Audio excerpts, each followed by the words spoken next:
क्या केमिस्ट्री लगती है मुश्किल? अब नहीं। वेलकम टू एआई रसायन पाठशाला। चलिए शुरू करते हैं आज की क्लास। नमस्कार। एआई रसायन पाठशाला के इस नए एक्सप्लेनर में सबका स्वागत है।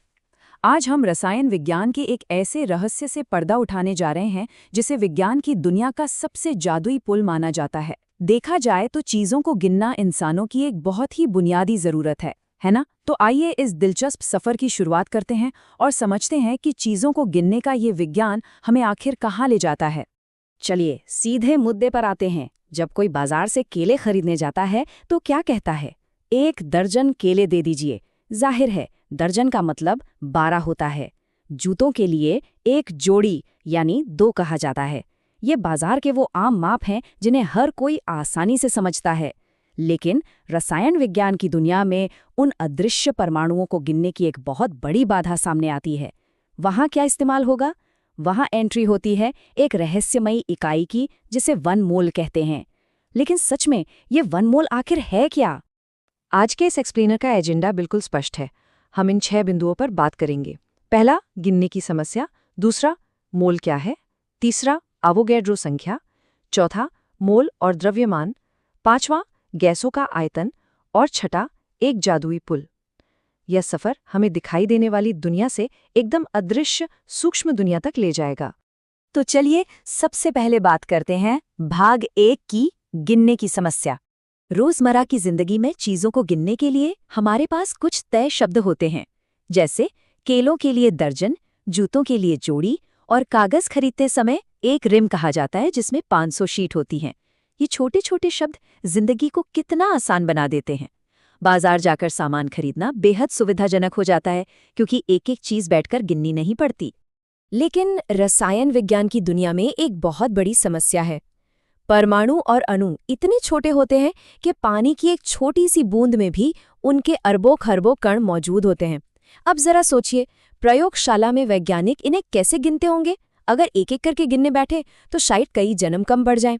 विज्ञान के लिए ये एक लगभग असंभव सी चुनौती है। और यहीं से शुरुआत होती है हमारे दूसरे भाग की, मोल क्या है।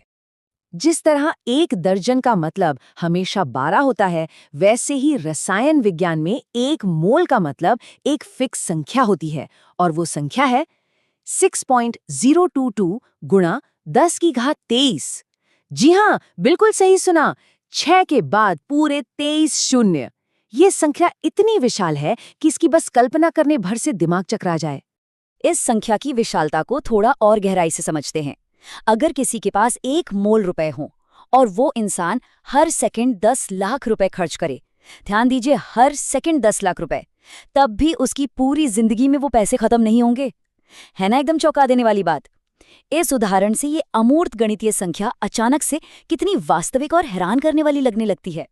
विज्ञान की भाषा में कहें तो किसी भी पदार्थ के 1 मोल में हमेशा ठीक इतने ही कण मौजूद होते हैं।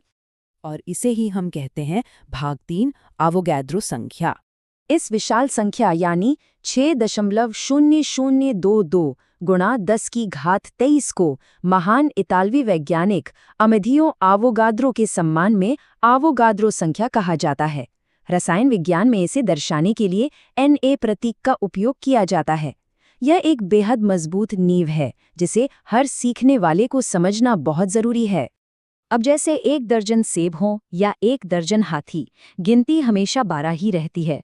ठीक उसी तरह 1 मोल कार्बन का मतलब है 6.022 गुणा 10 की घात 23 कार्बन परमाणु, और 1 मोल जल का मतलब है 6.022 गुणा 10 की घात 23 जल के अणु। मतलब साफ है, मोल एक समान गिनती है, फिर चाहे वो पदार्थ कोई भी क्यों ना हो। अब आते हैं भाग 4 पर, मोल और द्रव्यमान। सबसे दिलचस्प बात यह है कि वैज्ञानिकों ने इस गिनती को प्रयोगशाला में मापने का एक बहुत ही आसान और जादुई तरीका निकाला। इसका पहला चरण है किसी भी चीज का परमाणु या अणु भार U में ज्ञात करना, और दूसरा चरण बस उस U को हटाकर उसकी जगह G यानी ग्राम लगा देना। बस काम हो गया। यहाँ गिनती एकदम जादुई तरीके से वजन करने में बदल जाती है। इसे एक उदाहरण से समझते हैं। कार्बन का परमाणु भार 12 U होता है। जब U को ग्राम में बदलते हैं तो 12 ग्राम कार्बन मिलता है, जो ठीक 1 मोल के बराबर है। इसी तरह पानी का अणुभार 18 U है। इसका मतलब है कि 18 ग्राम पानी नापने पर ठीक 1 मोल पानी मिलेगा और इन मापों के अंदर पूरे 6.022 गुणा 10 की घात 23 कण मौजूद होंगे। मतलब इतनी बड़ी गिनती की समस्या बस चुटकियों में हल हो गई।